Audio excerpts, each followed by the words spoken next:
안녕하세요. 맥키네 지혜투자클럽입니다. 셀트리온의 레키로나 4분기 실적 기대감은 좀 높아지고 있는데요.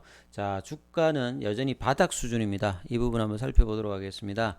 최근 이제 오미크론 관련되는 부분에 대해서 감염력은 이제 이전 이제 델타 변이보다 높은 수준이다. 치명률이 낮다 하더라도 이런 우려감으로 전 세계 이제 바이오주들 중에서 이제 백신 중심에서 이제 치료제 중심으로 방향 전환 속도가 좀 높아지고 있죠. 그래서 관련 경구용 치료제라든지 항체 치료제 관련되는 부분에 대해서 관심이 높아지고 있는데 유독 셀트리온 관련되는 부분은 주가 흐름이 그렇게 나타나고 있지는 않죠. 그래서 오미크론 변이가 이제 확산되면서 기존의 백신이 무력화할 수 있다든지 항체의 어떤 부분들이 낮아진다든지 이제 돌파 감염 관련되는 부분이 나오면서 개발이 어려운 이제 백신보다는 치료제 쪽으로 이제 방향이 선회되면서 관련 주가의 흐름들도 좀 나타나고 있지요. 그래서 백신으로 이제 바이러스를 완벽하게 할 수 없다. 뭐 그런 집단 어떤 면역 관련되는 부분도 당초 이제 위드 코로나면서 현실적인 부분이 아니더라. 그래서 이제 치료제로 중증으로 가는 확률을 낮춘다.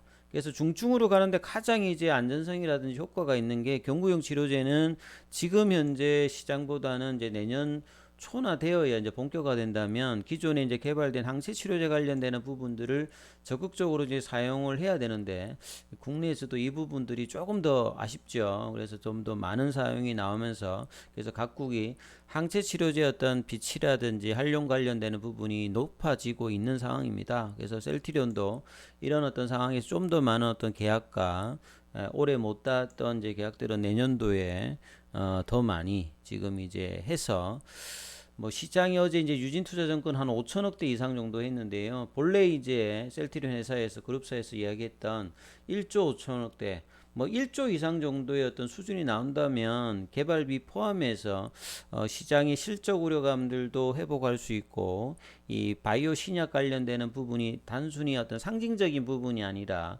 의미 있는 어떤 흐름으로 셀트리온의 어떤 그 장기적인 어떤 포지션이 좀 바뀔 수 있지 않을까 이렇게 생각이 됩니다.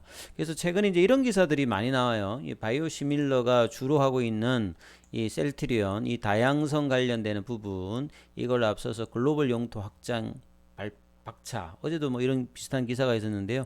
본래 이제 서두를 장식했던 본래 이제 CMO 관련되는 부분을 하다가 램시마라고 하는 것을 이제 개발해서 참 우여곡절이 있었는데 성공을 해서 지금도 이제 유럽에서는 거의 50% 이상을 하면서 원제 바이오 의약품을 제껴 놓은 상태지 않습니까? 그래서 램시마 이후에 트룩시마, 후주마 이런 어떤 초기 이제 바이오시밀러가 여전히 지금도 뭐 탄탄한 상황입니다. 미국하고 유럽 쪽을.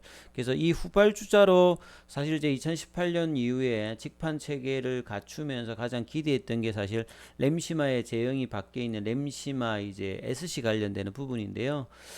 요게 이제 뭐 코로나 영향도 있을 거고 그다음에 직판 관련되는 부분이 아직 이제 생각보다 그렇게 원활하지 않은 것 같습니다. 그래서 실적 관련되는 부분들이 그렇게 크게 반영을 못 되고 있고 그다음에 이제 이 유플라이마 관련되는 부분들도 지금 이제 본격화되는 것은 내년인데 이 부분이 어떻게 되느냐가 중장기적으로는 레키로나를 제외하고라도 상당히 이제 중요한 어떤 부분이 될 겁니다. 이제 그 위에 2022년 이후에도 계속 이제 나오려고 예상을 하고 있는 이제 아바스틴 관련되는 바이오시밀라. 그 다음에 이제 아이알리아 관련되는 부분과 뭐 졸레어라든지 스텔라라 관련되는 부분 이런 다수의 이제 블록버스터 관련되는 바이오시밀러 관련되는 부분의 어떤 기대감들이 여전하기 때문에 중장기 성장은 이제 이런 부분들이 계속 할 걸로 보여지죠. 그리고 이제 종합 제약사로 가기 위해서 생명공학 제약사로 가기 위해서는 이 합성 의약품 관련된 중요하죠. 그래서 2018년도에 이제 에이즈 치료제인 테믹시스, 2019년도에 이제 리네졸리드, 그리고 이제 작년도에 창사 이후에 가장 큰 규모의 이제 M&A였던 이 다케다의 전문 의약품 브랜드 12개하고 일반 의약품 6개 포함했던 부분, 이거 인수 관련되는 부분이 있죠. 이 부분도 지금 생각만큼 그렇게 실적에 크게 지금 반영하는 부분은 아닙니다만 뭐 장기적으로는 중요한 부분을 봐야 되겠죠. 셀트리온이 전체 매출에서 70%가 이제 바이오 의약품이니까 이런 부분들이 이제 맞추어지면서 이제 전체적인 어떤 볼륨이 M&A에 더불어서 이제 향후에 커질 걸로 기대되고 있는데요. 3분기는 사실 이제 램시마의 어떤 부분이 판매량이 늘었습니다만 가격은 이제 출시된 지가 좀 오래되다 보니까 가격은 계속 이제 떨어지는 것은 뭐 당연한 부분일 거고요. 그나마 이제 생산 효율이라든지 이런 부분들이 좋아서 이제 OP 마진은 나름대로 유지했습니다만 이 램시마 관련되는 부분이 반영하고 그 다음에 이제 뭐 레키로나 관련되는 부분이 반영 안 됐습니다. 4분기는 사실 이제 본래 이제 3, 4분기 뒤에 본래 나가는 이제 북미 파트너사인 테바의 편두통 치료제 아조비 관련되는 부분이 이제 3분기에서 4분기로 이연되었고 그 다음에 이제 그 진단 키트 관련되는 부분 요것도 연결 기준으로 이제 기존보다 계약 규모가 늘어났고 그 다음에 기간들도 좀 내년 1월 달까지 연장이 되었기 때문에 이 부분도 좀 더 반영을 할 걸로 보여지죠. 그래서 3분기보다는 4분기의 어떤 기대감이 분명히 좀 높아지고 있는 상황이라 봐야 될 것 같고요. 장기적으로도 여전히 이제 유럽 시장에서 이제 점유율이 높은 램시마, 그다음에 트룩시마 뭐 이런 부분을 주축으로 해서 향후에 이제 아바스틴, 그 다음에 이제 졸레어, 그 다음에 아일리아, 그 다음에 스텔라라. 그 이후에도 계속 이제 이 바이오시밀러 관련되는 개발 관련되는 부분은 상당히 경쟁력이 있을 거고요. 초기 이제 퍼스트 무브에서는 조금 벗어나 있습니다만 이제 램시마 SC하고 유플라이마가 어떤 식으로 이제 포션을 해주냐에 따라서 향후에 이 파이프라인의 어떤 가치가 부각될 건데 지금은 주가 수준을 보면 이런 것들은 하나도 지금 현재 주가에서는 기대감이나 이런 게 없는 수준으로 지금 내려와 있죠. 그리고 이제 그 다음에 이제 최근에 이제 악템나 관련되는 부분이라든지 뭐 레키로나의 흡입형 관련되는 부분 이런 어떤 다양한 어떤 임상 관련되는 부분들이 진행되고 있는 상황이죠. 그리고 앞서서 말씀드렸듯이 이 10월 달에 이제 그 디아트러스트 관련되는 부분 긴급 사용 승인을 하고 그다음에 그 당시 이제 뭐 계약이 1673억이었는데 2004억으로 지금 한 달 만에 이제 공급 물량이 330 정도 늘었고 계약 종료일도 내년도 1월 31일까지 연장이 되었기 때문에요. 정정 공시가 좀 나왔죠. 셀트리온 USA니까 직접적인 어떤 매출이나 영업 수익 관련되는 부분보다는 이제 연결로 이제 이 부분이 반영되기 때문에 그래도 이제 뭐 실적에는 이제 반영되니까 4분기에 좀 긍정적인 부분이라 보셔야 되겠죠.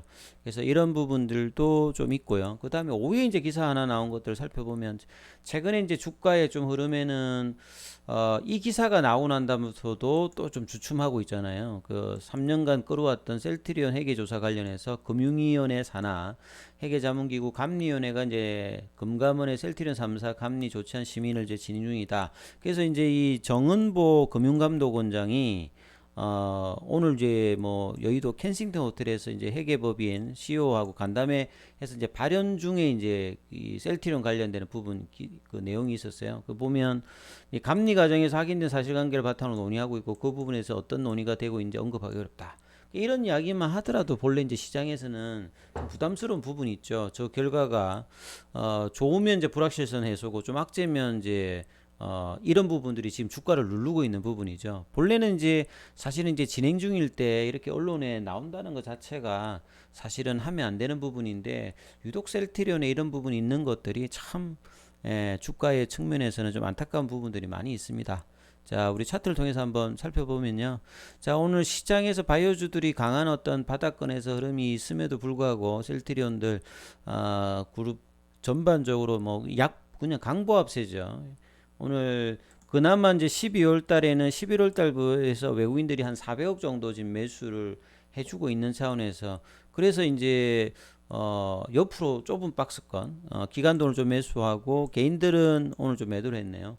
공매도 관련되는 부분들은 이제 2.39로 좀 줄어들었는데 시장에서 이제 오미크론 관련해서 뭔가 흐름이 나온다든지 바이오주들이 바닥에서 상당히 많이 올라왔거든요. 그 내년 초 이제 1월 달에 이제 JP모건 헬스케어도 있고 이 바이오주의 가장 중요한 재료 중에 하나는 학회 관련되는 어떤 이벤트가 있으면 반등을 하는데 자, 셀트리온 관련되는 부분들은 이조차도 좀 쉽지 않습니다. 근데 이제 4분기 이제 실적 기대감 컨센서스는 이제 이달 한 하순 정도 되면 형성이 되고 추가 계약이 이제 어느 시점에 이제 레키로나 관련되는 부분이 나오느냐. 그래서 11월 달에 고점이었던 25만 원대하고 그 다음에 유럽에서 어떤 계약이 나왔던 22만 5천 원. 그러니까 결국 22만 5천 원대하고 25만 원대 이게 결국은 이제 윗단에서 보시게 되면 기술적으로도 이제 볼린저 밴드